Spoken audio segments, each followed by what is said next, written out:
గత 3 రోజులుగా మనం కొత్తగా అపోజిషన్ పార్టీ వాళ్ళ దగ్గర వచ్చినటువంటి పరిణామం చూస్తున్నాం. మొన్న జైలుకి వెళ్ళి ఒక దొంగను పరామర్శించుకొని వెళ్ళి బయటకు వచ్చి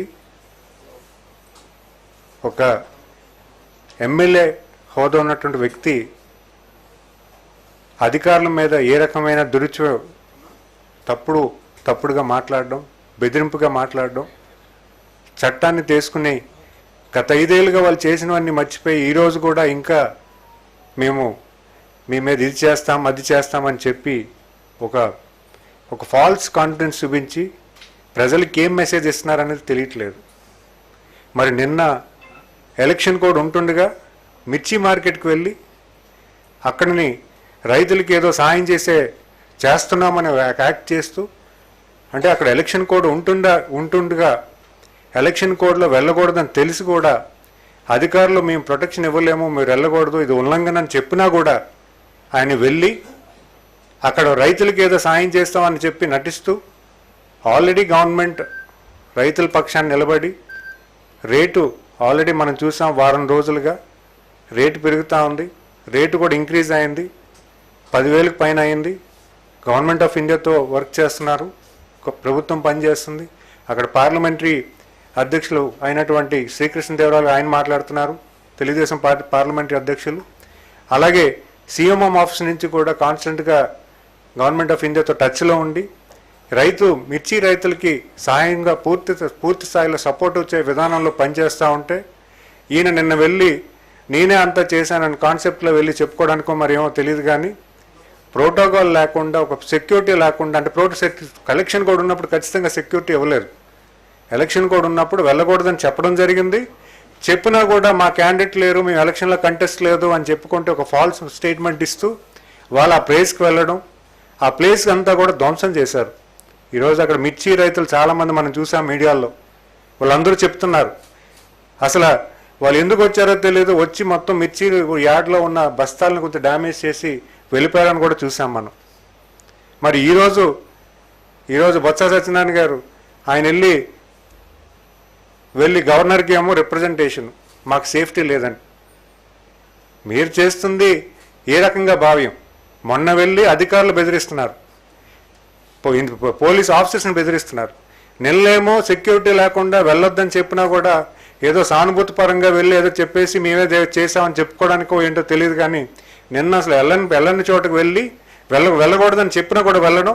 ఈరోజు మళ్ళీ వెళ్ళి మాకు ఎవరు పట్టించుకోవట్లేదు, మమ్మల్ని మాకు పోలీస్ బందోబస్తు చేయట్లేదు, ఇవన్నీ వెళ్ళి బొత్స సత్యనారాయణ గారు ఎందుకు ప్రజెంట్ చేశారు? అంటే ప్రజల దగ్గర సానుభూతి తెచ్చుకుందాం అనుకుంటున్నారా, లేకపోతే ఏం చేద్దాం అనుకుంటున్నారు? ఎటువంటి మెసేజ్ మీరు ఇద్దామని అనుకుంటున్నారు ప్రజలకి? మొన్నేమో బెదిరింపులు, పోలీసుల మీద ఇచ్చేసేస్తాం అది చేసేస్తామని, నిన్నేమో సెక్యూరిటీ లేకుండా పోలీసులు వెళ్ళకూడదు, మీరు ఎలక్షన్ కోడ్ ఉందని చెప్పినా కూడా వెళ్ళడం. మరి ఈరోజేమో మాకు సేఫ్టీ లేదు, సెక్యూరిటీ లేదు, మాకు సేఫ్టీ కల్పించదని చెప్పడం ఎంతవరకు ధర్మం అని చెప్పి నేను ఈ వేదిక ద్వారా అడుగుతున్నాను. ఇది ఖచ్చితంగా ప్రజలను తప్పుదావ పెట్టి తప్పు ఆలోచనలో తీసుకువెళ్ళడానికి, ప్రజల దగ్గర సానుభూతి తెచ్చుకోవడానికి వాళ్ళు చేస్తున్న ప్రయత్నం తప్పించి ఇంకోటి ఎటువంటి సందేహం లేదు. ప్రభుత్వం ఖచ్చితంగా చెప్తా ఉంది, ఖచ్చితంగా ప్రొటెక్షన్ ఇస్తుంది, వెళ్ళొద్దని చెప్పారు, అయినా సరే వెళ్ళారు. సో దీన్ని తీవ్రంగా ఖండిస్తున్నాను. ఈరోజు బొత్స సత్యనారాయణ గారు చేసినటువంటి ప్రయత్నం తీవ్రంగా ఖండిస్తున్నాను.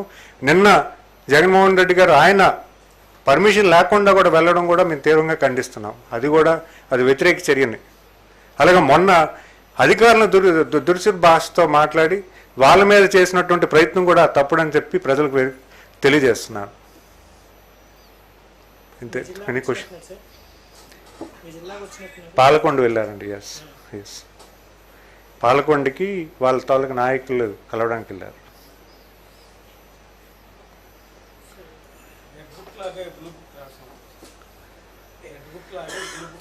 బ్లూ బుక్ రాయాల్సిన అవసరం ఏముంది సార్? మేము పీస్ఫుల్ వాతావరణం కోరుకొని పరిపాలన చేస్తున్నారు గౌరవ ముఖ్యమంత్రి వర్లు. ఎందుకంటే ఈరోజు రాష్ట్రానికి ఒక మళ్ళీ ఇమేజ్ బిల్డింగ్ చేయాల్సిన అవసరం ఉంది. రాష్ట్రం అంతా కూడా గత 5 ఏళ్ళ పరిపాలనలో ఎంతమంది రాష్ట్రం వదిలి వెళ్ళిపోయారు. ఈరోజు పరిపాలన మంచి పీస్ఫుల్ వాతావరణం తీసుకెళ్దాని ఆలోచనతో అంత అవమానం జరిగినా కూడా గౌరవ ముఖ్యమంత్రి వాళ్ళు వేచి ఉంచి ఈరోజు మనం రాష్ట్రం ముందు, రాష్ట్ర భవిష్యత్తు ముందు అని ఆలోచన సదుద్దేశంతో ముందుకు వెళ్తున్న ఈ తరుణంలో వీళ్ళు రెచ్చగొట్టే ప్రయత్నం చేస్తున్నారు.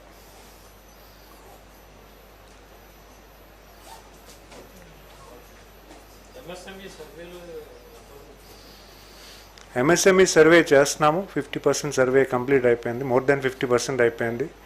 గౌరవ ముఖ్యమంత్రి వాళ్ళు March 15th డెడ్ లైన్ ఇచ్చారు. March 15th కల్లా కంప్లీట్ చేయమని చెప్పడం జరిగింది.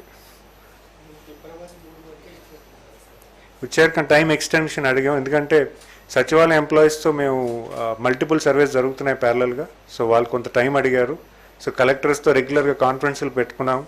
కలెక్టర్స్తో ఫాలోఅప్ చేసి కంప్లీట్ చేస్తున్నాం.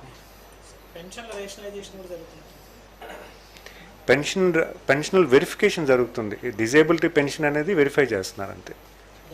అదొకటే, ఆ ఒక్క వెర్టికల్. అంటే చాలా ఎక్కువ నెంబర్ ఉంది. సుమారు 8 లక్షల పైన ఉన్నాయి. సో ఇప్పటికి సుమారు 1,20,000 వరకు వెరిఫై చేయడం జరిగింది. అంటే వెరిఫికేషన్ కూడా మేము ప్రెజర్ చేయట్లేదు. చాలా చాలా స్లోగా స్టడీగా వెరిఫికేషన్ జాగ్రత్తలు తీసుకొని మరి వెరిఫై చేస్తున్నారు.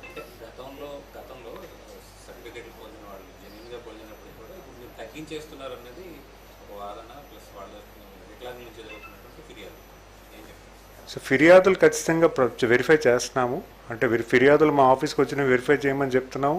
అంటే యాక్చువల్గా ప్రాసెస్లో కూడా రూల్ పొజిషన్ ఏదైతే ఉందో కొత్తగా మేము రూల్స్ ఫార్ములేట్ చేయలేదు. గతంలో ఉన్న రూల్సే మళ్ళీ వీరు రీవెరిఫై చేస్తున్నారు. ఏవైతే గతంలో ఏర్పడిన రూల్స్ ఉన్నాయో ఫస్ట్ నుంచి ఫాలో అవుతున్నారో వాటినే మళ్ళీ రీవెరిఫై చేస్తున్నారు.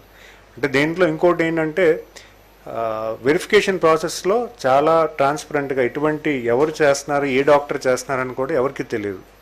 అంటే ఒక జోన్లో ఉన్న డాక్టర్ వేరే జోన్కి వెళ్ళి వెరిఫై చేస్తున్నారు. సో ఇందులో ఎటువంటి ఇన్వాల్వ్మెంట్ కూడా ఉండదు. సో చాలా ట్రాన్స్పరెంట్ విధానాన్ని తీసుకొచ్చాము. వెరిఫికేషన్ ప్రాసెస్ కూడా చాలా క్లియర్గా ఏవైతే గతంలో ఫామ్ చేసిన రూల్సే, కొత్తగా ఏమీ రూల్స్ లేవు.